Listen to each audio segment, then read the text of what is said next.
Pernahkah kamu membayangkan kalau di sekitar kita tersembunyi harta karun yang tak ternilai? Bukan emas atau permata, tapi sesuatu yang jauh lebih berharga. Ini adalah kisah tentang petualangan menemukan harta karun itu. Semuanya berawal di sebuah sudut sunyi di perpustakaan sekolah. Namaku Bima, dan aku adalah seorang kutu buku. Hari itu, saat sedang mencari bacaan baru, mataku tertuju pada sebuah buku usang yang terselip di antara rak-rak tinggi. Buku itu tampak sangat tua, dengan sampul kulit yang sedikit terkelupas. Tapi, ada yang aneh. Dari sela-sela halamannya, memancar cahaya kemasan yang lembut dan hangat, seolah memanggilku untuk mendekat.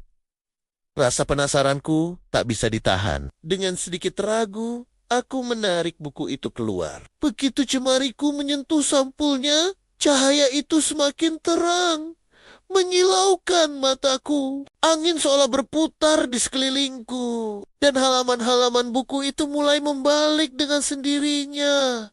Lebih cepat dan lebih cepat lagi. Aku merasa seperti ditarik ke dalam sebuah pusaran. Suara gemerisik kertas berubah menjadi bisikan alam. Aku menutup mata sejenak. Dan ketika membukanya kembali, aku sudah tidak berada di perpustakaan lagi. Aku berdiri di tengah pemandangan yang luar biasa indah. Hamparan sawah hijau membentang di hadapanku, tersusun rapi seperti tangga raksasa menuju langit. Petani dengan caping bambu sedang bekerja dengan tenang, dan air mengalir gemericik melalui saluran-saluran kecil yang terbuat dari bambu. Aku sadar, aku berada di Bali, di tengah sistem subak yang legendaris.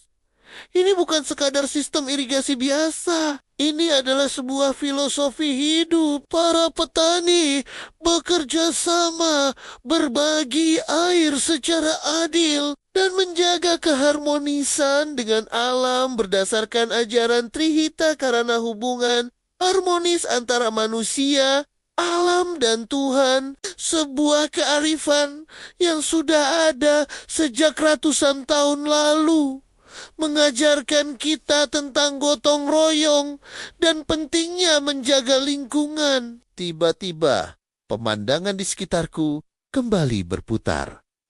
Hamparan sawah berganti dengan pepohonan rimbun. Kini, aku berdiri di depan sebuah rumah panggung yang megah dan kokoh, terbuat sepenuhnya dari kayu. Aku bisa merasakan tanah sedikit bergetar, tapi rumah ini berdiri dengan gagah. Aku teringat cerita dari buku-buku geografi. Ini adalah rumah adat yang dirancang khusus untuk menghadapi tantangan alam, seperti gempa bumi atau banjir. Desain panggungnya melindungi penghuni dari genangan air, dan sambungan kayunya yang fleksibel membuatnya tahan terhadap guncangan. Nenek moyang kita benar-benar arsitek yang jenius. Mereka tidak melawan alam, tapi belajar untuk hidup berdampingan dengannya. Belum selesai rasa kagumku, suasana kembali berubah. Kali ini, aku berada di sebuah lapangan luas yang ramai. Tawa riang anak-anak memenuhi udara. Mereka sedang asyik bermain egrang, berjalan dengan lincah di atas dua batang bambu yang tinggi. Permainan ini bukan hanya seru, tapi juga melatih keseimbangan, ketangkasan, dan keberanian. Di sisi lain lapangan, orang-orang dewasa berkumpul, merayakan festival panen dengan penuh syukur. Mereka menari, menyanyi, dan berbagi hasil bumi dengan sesama. Semua terlihat begitu bahagia.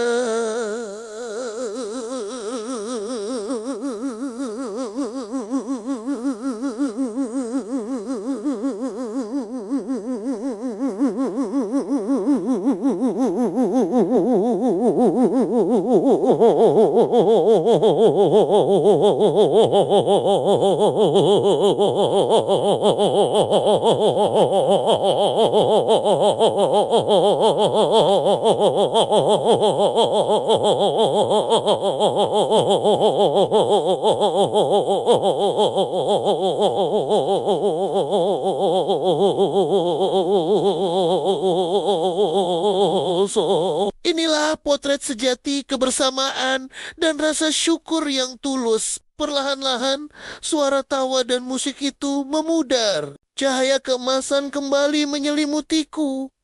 Dan dalam sekejap, aku sudah kembali duduk di lantai perpustakaan yang dingin. Buku tua itu kini tergeletak diam di pangkuanku.